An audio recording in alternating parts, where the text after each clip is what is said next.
આ વાર્તા માત્ર એક વેપારીની નથી, આ વાર્તા છે કર્મના ન્યાયની. જ્યારે માણસ કાયદાથી બચી જતો હોય છે, ત્યારે શું ભગવાનનો કાયદો ખરેખર શરૂ થતો હોય છે?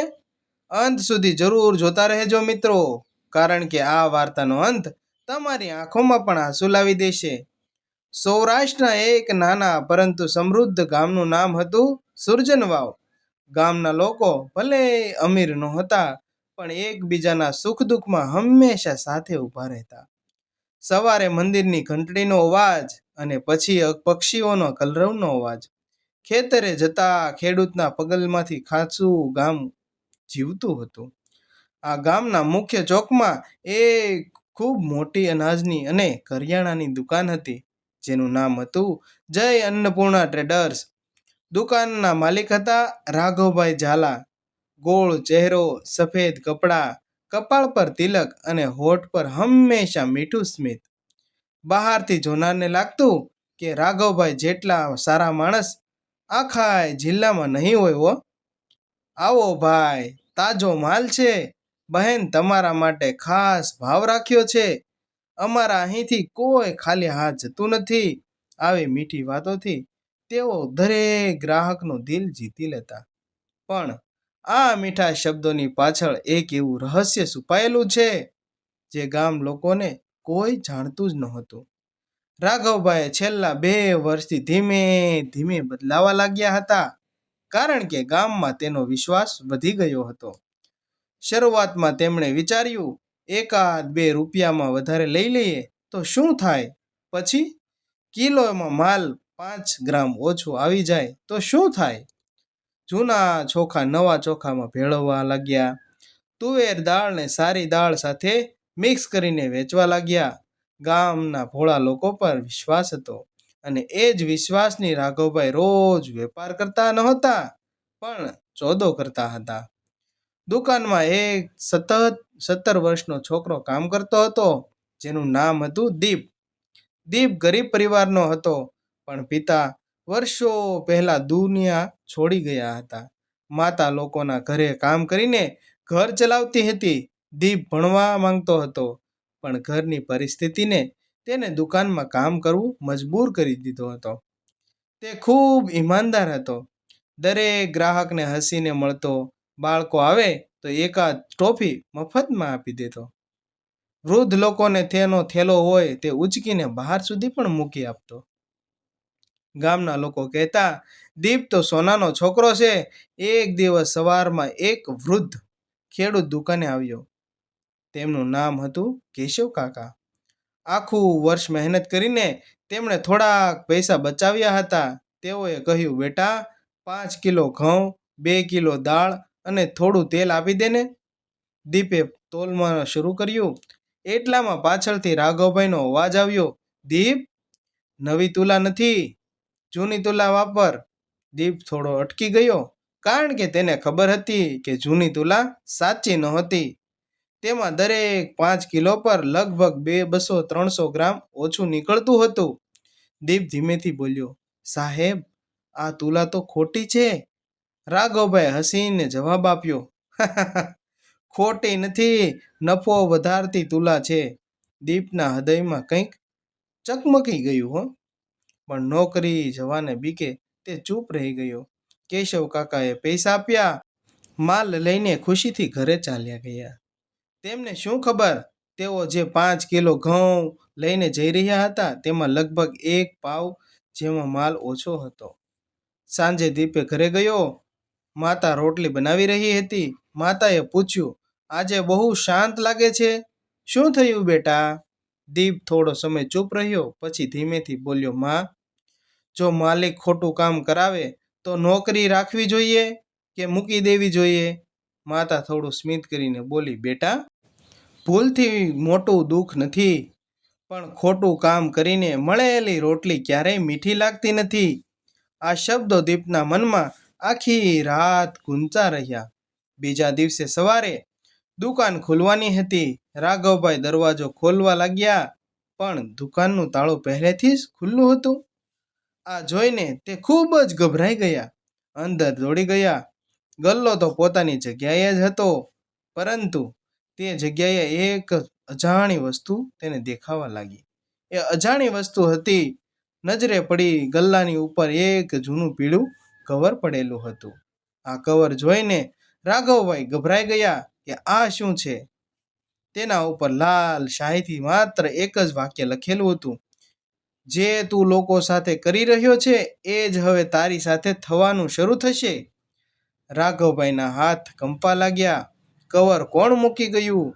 કોણ જાણે તેમની કરતૂતો?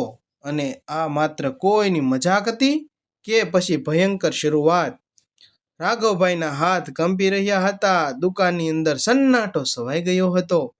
સવારે માત્ર દિવાલ પર ઘડિયાળનો કાંટો ટીક ટીક ટીક સંભળાઈ રહ્યો હતો. બાકી સન્નાટો છવાઈ ગયો હતો. તેમની નજર વારંવાર તે પીળા કવર પર જતી હતી. આ કોણે મૂકી ગયું છે? તેમણે આજુબાજુ જોયું. દુકાનો પાછળ દરવાજો બંધ હતો. બારી પણ અંદરથી બંધ હતી. કોઈ ચોરી થઈ નહોતી. ગલ્લામાંથી એક પણ રૂપિયો બહાર ગયો નહોતો. પરંતુ તો આ મૂકવાનું કારણ શું હશે?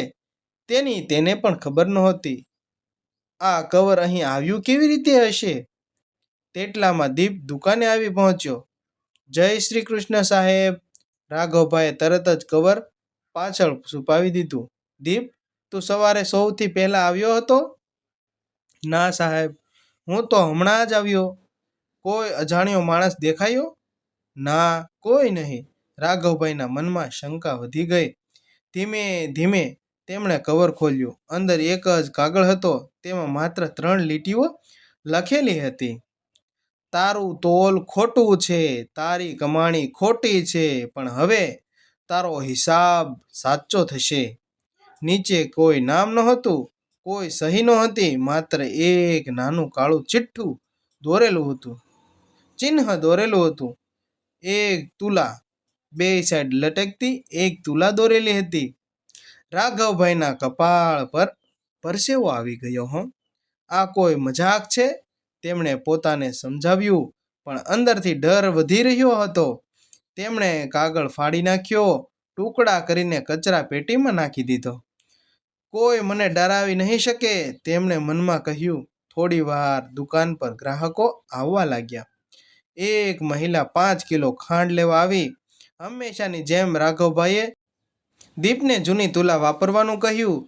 દીપનું મન તો નહોતું, પણ નોકરી બચાવવા તેણે એ જ કર્યું જે શેઠે તેને કહ્યું હતું. મહિલા પૈસા આપીને ચાલી ગઈ. એટલામાં અચાનક ધડામ એવો અવાજ સંભળાયો. દુકાનના ઉપરના શેલ્ફ પરથી આખી ખાંડની બોરી નીચે પડી ગઈ. બોરી ફાટી ગઈ. આખી ખાંડ જમીન પર બધે પથરાઈ ગઈ. રાઘવ ગુસ્સે ભરાઈ ગયો. દીપ, આ શું કર્યું તે? દીપ ગભરાઈ ગયો. સાહેબ, મેં તો કંઈ કર્યું જ નથી. બંને ઉપર જોયું. શેલ્ફનો લોખંડનો હૂક તૂટી ગયો હતો, જ્યારે કે ગઈકાલે સુધી એ બિલકુલ મજબૂત હતો અને તૂટી શકે તેમ નહોતો. ગભરાઈને મનમાં વિચાર્યું, આ માત્ર અકસ્માત છે કે પછી કાંઈ બીજું? પણ આ તો શરૂઆત હતી. બપોરે ગામના જાણીતા શિક્ષક પ્રભાતભાઈ દુકાને આવ્યા, અને તે દુકાને આવીને તેમણે 1 કિલો દાળ લીધી, 5 પૈસા આપ્યા અને અચાનક બોલ્યા, રાઘવભાઈ? હા માસ્તર, બોલો બોલો, શું થયું? જીવનમાં 2 વસ્તુ ક્યારેય ખોટી ન હોવી જોઈએ. રાઘવભાઈ હસીને પૂછ્યું, કઈ વસ્તુ? એક માણસની તોલ અને બીજી માણસની બોલ. રાઘવભાઈ ચોંકી ગયા, કારણ કે આ વાત તો કવર જેવી જ લાગતી હતી. તે અચાનક તેને મનમાં થયું કે આ શિક્ષકે તો નહીં મૂકેલી હોય ને? તેમણે પૂછ્યું, તમને આ કોણે કહ્યું?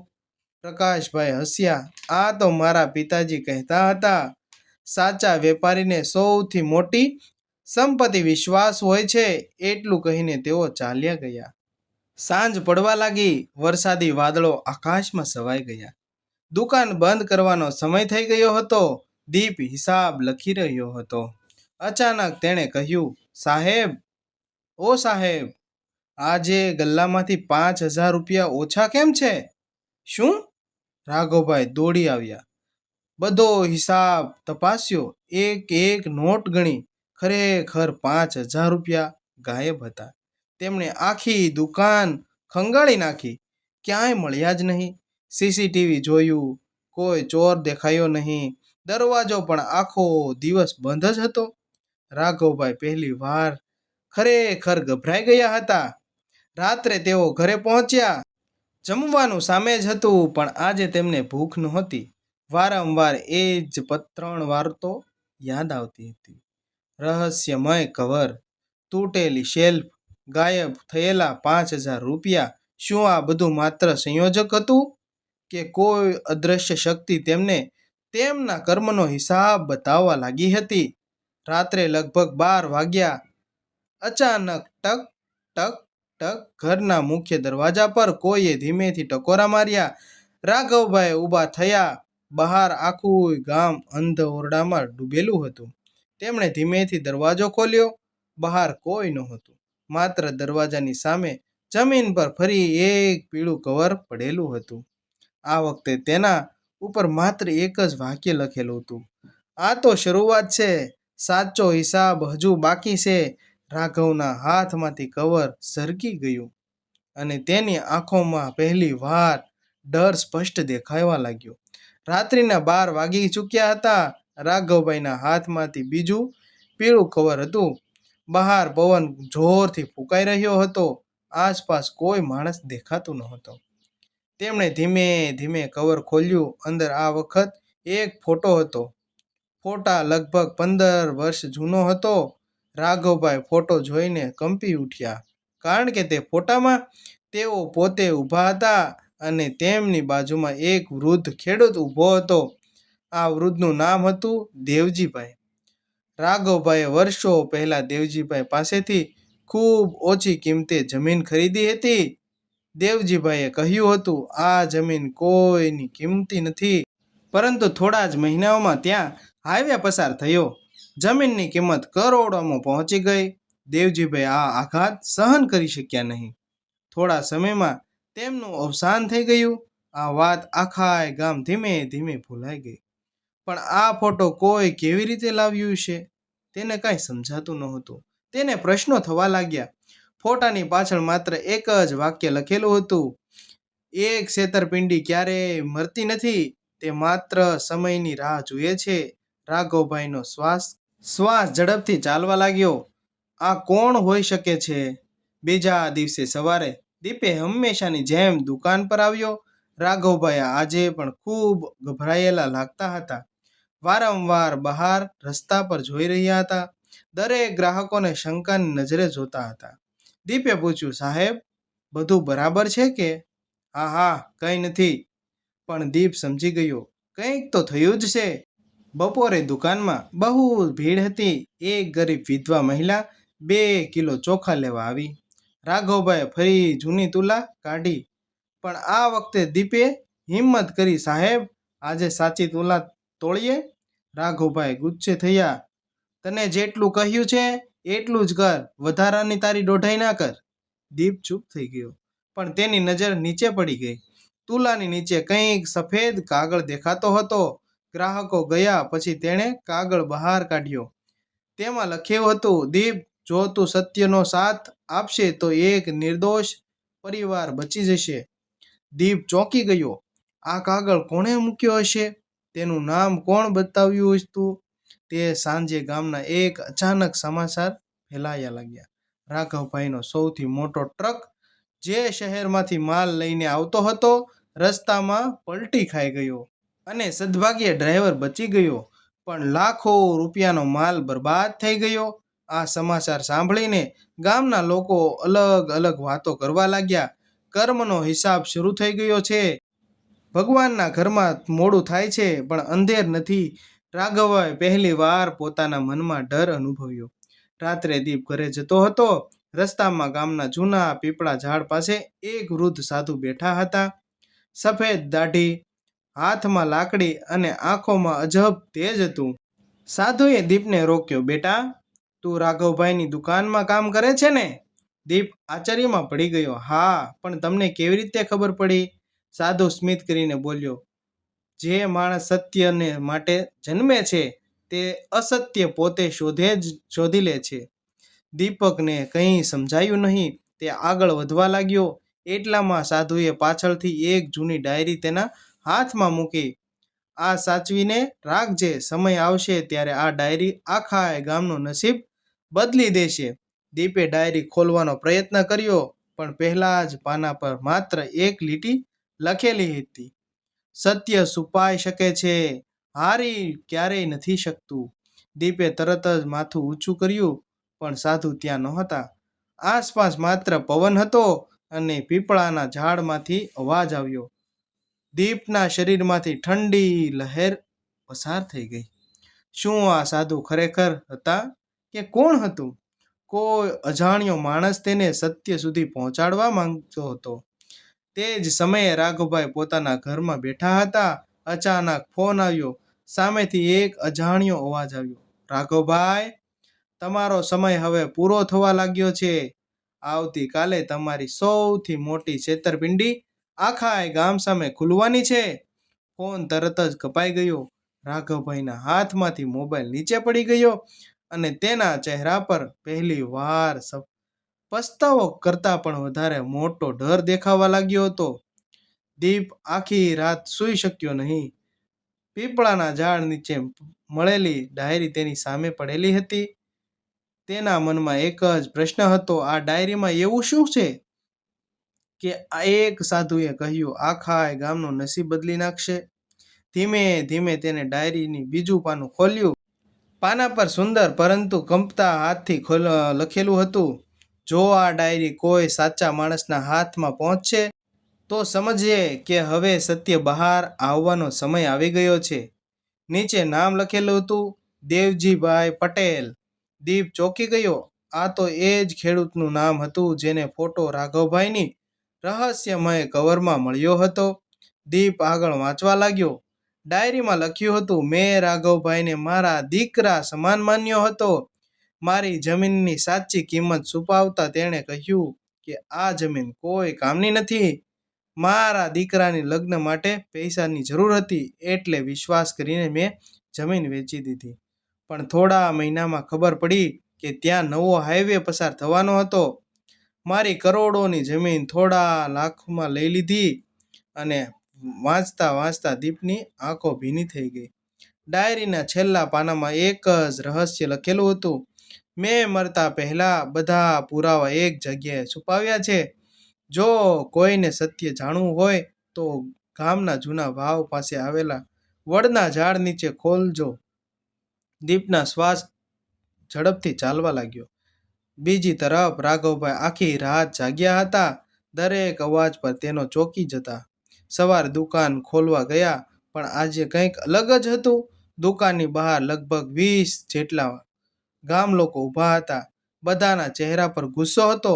એક ખેડૂત બોલ્યો: રાઘવભાઈ, ગઈકાલે તમે આપેલું ઘઉં આખું સડેલું નીકળ્યું. બીજો બોલ્યો: મને આપેલું તેલમાં પાણી નીકળ્યું.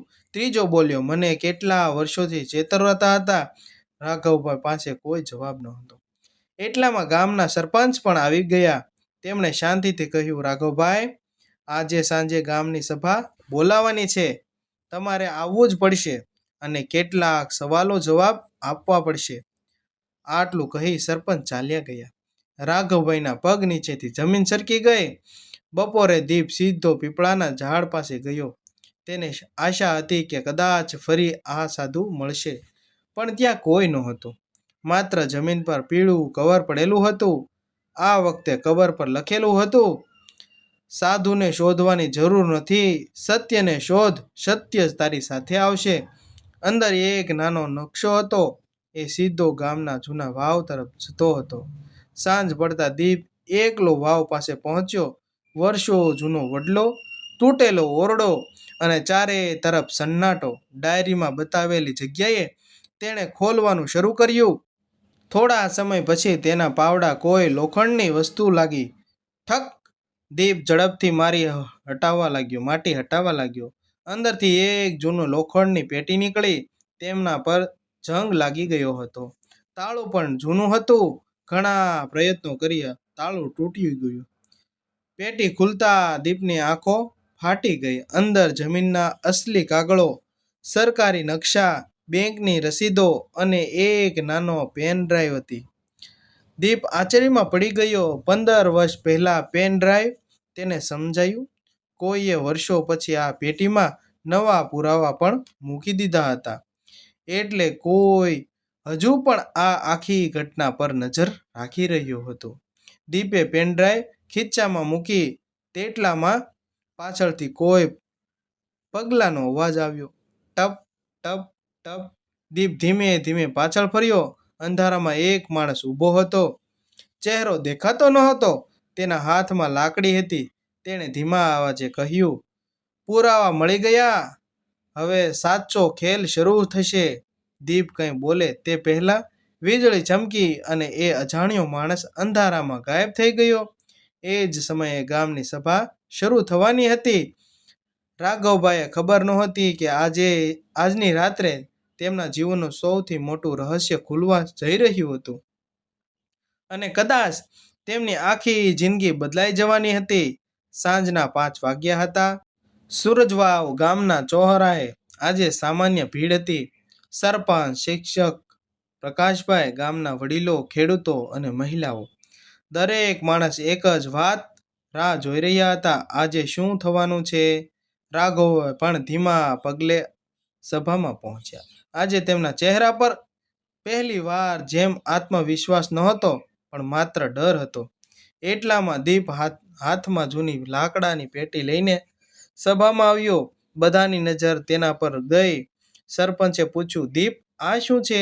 દીપ બોલ્યો, આ ફક્ત પેટી નથી, આ છેલ્લા 15 વર્ષની દબાયેલું સત્ય છે. આખા મેદાનમાં સન્નાટો છવાઈ ગયો. દીપે સૌથી પહેલા દેવજીભાઈ પાસે ડાયરી સૌથી સામે મૂકી. તેમાંથી થોડા શબ્દો વાંચ્યા. વિશ્વાસ તૂટે ત્યારે માણસ ગરીબ નથી બનતો, પણ તેના પર વિશ્વાસ ક્યાં કર્યો હોય તે માણસ નાનો બની જાય છે. ઘણા વૃદ્ધોની આંખો ભીની થઈ ગઈ. પછી દીપે જમીનના અસલી કાગળો બતાવ્યા, સરકારી નકશાઓ બતાવ્યા, બેંકની જૂની રસીદો બતાવી. દરેક પુરાવો એક જ વાત કહી રહ્યો હતો કે દેવજીભાઈ સાથે અન્યાય થયો હતો. લોકોમાં ચર્ચા શરૂ થઈ ગઈ. આ બધું સાચું હતું? રાઘવે ખરેખર આવું કર્યું છે? હવે સૌથી નજીક પેનડ્રાઈવ પણ હતી.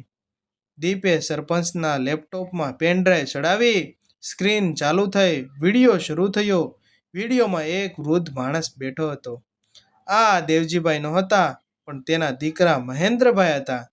વિડીયો લગભગ 10 વર્ષ જૂનો હતો. મહેન્દ્ર કેમેરા સામે બોલી રહ્યો હતો, જો આ વિડીયો કોઈ જોઈ રહ્યા હોય તો કદાચ હું આ દુનિયામાં નથી. મારા પિતાને વિશ્વાસઘાતથી લૂંટી લેવામાં આવ્યા હતા, પરંતુ હું બદલો લેવા નથી માંગતો. હું ફક્ત સત્ય એક દિવસ બહાર લાવવા માંગુ છું, ઈચ્છું છું. પછી વિડીયોમાં રાઘવભાઈની અને એક જમીન દલાલ વચ્ચે થયેલી વાતચીતની ઓડિયો આવ્યો. દલાલ બોલતો હતો, હાઈવેનો નકશો કોઈને બતાવશો નહીં તો જમીન સસ્તા ભાવે નહીં મળે. અને બીજો અવાજ રાઘવભાઈનો હતો. રાઘવભાઈ, ચિંતા ન કરી, ગામમાં કોઈને ખબર નથી પડે કે વિડીયો બંધ થઈ ગયો. સભામાં એક પણ માણસ બોલ્યો નહીં. માત્ર શાંતિથી તે રાઘવભાઈના ભારે વિશ્વાસઘાત તરફ જોઈ રહ્યા હતા. સરપંચ ધીમેથી ઊભા થયા. રાઘવભાઈ, શું આ અવાજ તમારો છે? રાઘવભાઈ થોડો સમય ચૂપ રહ્યા. આખું જીવન તેમની આંખો સામે ફરી ગયું હતું. ખોટી તુલા, ગરીબ ખેડૂતો, જૂનો માલ, દેવજીભાઈ અને રહસ્યમય પીળા કવરો, આ બધું તે ધીરે ધીરે તેને બધું દેખાઈ રહ્યું હતું. તેમની આંખોમાંથી આંસુ વહેવા લાગ્યા. તેઓ ધીમે સભાની વચ્ચે આવ્યા અને સૌથી સામે હાથ જોડીને માફી માંગવા લાગ્યા. હા, આ બધું સાચું છે. આખું ગામ સ્તબ્ધ થઈ ગયું. મને લાગતું જ હતું પૈસાની બધું ખરીદી શકાય, પણ આજે સમજાયું, વિશ્વાસ ખરીદી શકતા નથી. મેં દેવજીભાઈ સાથે અન્યાય કર્યો. ઘણા ગ્રાહકોને છેતર્યા, ઘણા ગરીબોના આશીર્વાદ નથી લીધા. પણ આંસુ લીધા છે. મને માફ કરો. જો શક્ય હોય તો રાઘવભાઈ ઘૂંટણીએ બેસી ગયા. એટલામાં દીપને અચાનક એક વાત યાદ આવી. અને એ વાત, પણ આ પીળા કવરો કોણ મોકલતું હતું? આ ક્યાંથી આવતા હતા? દીપે બધાની વચ્ચે વાત કરી. અને આ પેનડ્રાઈવમાં પેટીમાં કોણે મૂકી હતી? ત્યારે સભાના પાછળના ભાગમાંથી ધીમે ધીમે એક વૃદ્ધ આગળ આવ્યા. એ જ સફેદ દાઢી, એ જ લાકડી અને એ જ શાંત ચહેરો. દીપ તરત જ બોલી ઉઠ્યો, સાધુ બાબા. બધા તેમની તરફ જોવા લાગ્યા. પરંતુ વૃદ્ધ સ્મિત કરીને બોલ્યા, હું કોઈ સાધુ નથી. ધીમે ધીમે તેમણે પોતાની નકલી દાઢી ઉતારી અને આખું ગામ આશ્ચર્યમાં પડી ગયું કે આ કોણ છે? કોણ છે તે જે પોતાની ચહેરા ઉપર દાઢી લગાડીને બધાને બતાવતો હતો? તેમની સામે ઊભેલો માણસ હતો મહેન્દ્ર દેવજીભાઈ પટેલ, દેવજીભાઈનો દીકરો. રાઘવભાઈની આંખો પહોળી થઈ ગઈ. તું જીવતો છે? મહેન્દ્ર શાંતિથી બોલ્યો, હું વર્ષો પહેલા ગામ છોડી ગયો હતો. મારા પિતાએ મને એક જ વાત કહી હતી, બેટા, બદલો નહીં લેતો, એક દિવસ સત્યને જ બોલાવવા દેજે. એટલે મેં ક્યારેય તમારું નુકસાન કર્યું નથી. મેં ફક્ત તમને તમારા અંતરાત્મા સામે ઊભા કર્યા. પીળા કવરો મેં જ મોકલ્યા હતા, કારણ કે મને વિશ્વાસ હતો કે એક દિવસ તમારું મન જ તમને સજા આપશે. રાઘવભાઈ ફૂટી ફૂટીને રડવા લાગ્યા. તેમણે મહેન્દ્રના પગમાં પડી ગયા. મને માફ કરી દે ભાઈ. મહેન્દ્રએ તેમને ઊભો કર્યા. માફી મારી પાસે નહીં. તે લોકો તરફ દિલ દુભાવ્યા. તેમની પાસે માંગો.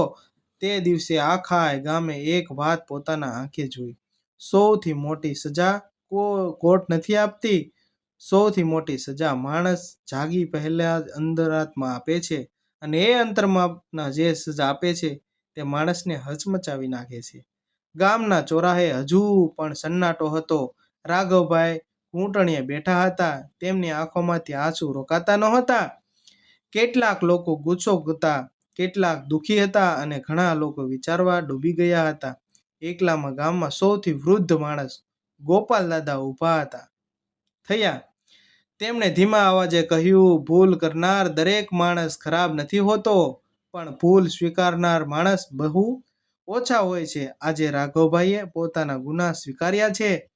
હવે સવાલ એ નથી કે તેમણે શું કર્યું, સવાલ એ છે કે હવે તેઓ શું કરશે. આખું ગામ શાંત થઈ ગયું. રાઘવભાઈ ધીમે ધીમે ઊભા થયા. તેમણે પોતાના દુકાનની ચાવીઓ સરપંચના હાથમાં મૂકી અને બોલ્યા, આજથી આ દુકાનની મારી નથી. જ્યાં સુધી હું દરેક નુકસાનની ભરપાઈ નહીં થાય કરું, ત્યાં સુધી હું વેપાર નહીં કરું. બધા લોકો એકબીજાનો ચહેરો જોવા લાગ્યા. રાઘવભાઈ આગળ બોલ્યા, મેં જીવનભર ધન કમાવ્યું, પણ વિશ્વાસ ગુમાવ્યો છે. હવે હું ધન નહીં, વિશ્વાસ કમાવીશ. મારી પાસે જે પણ મિલકત છે તેમાંથી અડધું હું ગામના હિત માટે આપીશ. સરપંચ આશ્ચર્યથી પૂછ્યું, શું કરશો એ પૈસાનું? રાઘવભાઈએ જવાબ આપ્યો, દેવજીભાઈના નામે દેવજીભાઈ વિશ્વાસ વિદ્યાલય બનાવવામાં આવશે, જ્યાં ગરીબ બાળકોને મફત શિક્ષણ મળશે અને અન્નપૂર્ણા સહાય ભંડાર શરૂ થશે, જ્યાં કોઈ ગરીબ પરિવાર ભૂખ્યો નહીં રહે. આ સાંભળીને ઘણા લોકોની આંખો ભીની થઈ ગઈ. મહેન્દ્ર ધીમે ધીમે આગળ આવ્યો. તેમણે રાઘવભાઈના ખભા પર હાથ રાખ્યો.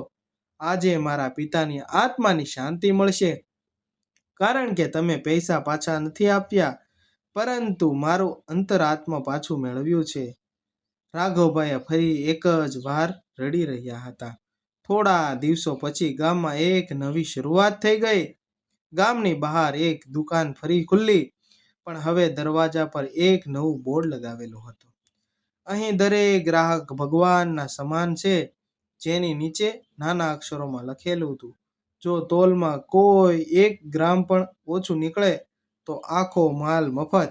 ગામ લોકો ફરી દુકાને આવવા લાગ્યા, પણ આ વખતે વિશ્વાસ સાથે. એક દિવસ દીપ દુકાનમાં હિસાબ કરી રહ્યો હતો અને હિસાબ કરતા કરતા રાઘવભાઈ તેની પાસે આવ્યા. તેમણે એક ફાઇલ તેના હાથમાં આપી, અને આ ફાઇલ શું હતી એ દીપને પણ ખબર નહોતી. દીપે ખોલીને જોયું. તેમાં લખેલું હતું, જય અન્નપૂર્ણા ટ્રેડર્સ, ભાગીદાર દીપક. અરવિંદભાઈ દીપ આશ્ચર્યમાં પડી ગયો. સાહેબ, આ શું છે? રાઘવભાઈ હસ્યા. તું હવે મારો કામદાર નથી, તું આ દુકાનનો ભાગીદાર છે. જે માણસે મને સત્યનો રસ્તો બતાવ્યો તે જ આ દુનિયાનો સાચો હકદાર છે. દીપની આંખોમાંથી આંસુ વહી ગયા. તે ઝૂકીને રાઘવભાઈના પગે પડી ગયો લાગ્યો, પણ રાઘવભાઈએ તરત જ તેને ઊભો કર્યો અને ગળે લગાવી લીધો. 1 વર્ષ પછી ગામમાં નવા વિદ્યાલય ઉદ્ઘાટન શરૂ થયું. સૌ ગામના લોકો હાજર હતા. દેવજીભાઈએ મોટી તસવીર સામે દીવો પ્રગટાવવામાં આવ્યો અને મહેન્દ્રભાઈ ભાષણમાં માત્ર એક જ વાત કહી. મારા પિતાને મને શીખવ્યું હતું કે સત્ય મોડું આવે પણ ખાલી હાથ નથી આવતું. આખું દેવાલય તાળીઓમાં ગુંજી ઉઠ્યું. ઉદ્ઘાટન પૂરું થવા પછી દીપની નજર દૂર પીપળાના ઝાડ પર પડી ગઈ. એ ઝાડ જ્યાં તેમને પહેલી વાર ડાયરી મળી હતી. ઝાડ નીચે સફેદ કપડાં પહેરેલો એક વૃદ્ધ ઊભો હતો. હાથમાં લાકડી હતી, ચહેરા પર હળવું સ્મિત. દીપે તેને મળવા દોડી ગયો, પણ જ્યારે તે પહોંચ્યો ત્યાં કોઈ નહોતું. માત્ર જમીન પર એક નાનું પીળું કવર પડેલું હતું. દીપ કવર ખોલ્યું. અંદર એક જ વાક્ય લખેલું હતું: જ્યારે માણસ પોતાના અંતરાત્મા જીવી લે છે ને, ત્યારે ન્યાય પૂર્ણ થાય છે. નીચે કોઈ નામ નહોતું, કોઈ સહી નહોતી. દીપ સ્મિત કરવા લાગ્યો. તેણે કવર પીપળાના મૂળ પાસે મૂકી દીધું અને આકાશ તરફ જોઈ ધીમેથી બોલ્યો, આભાર.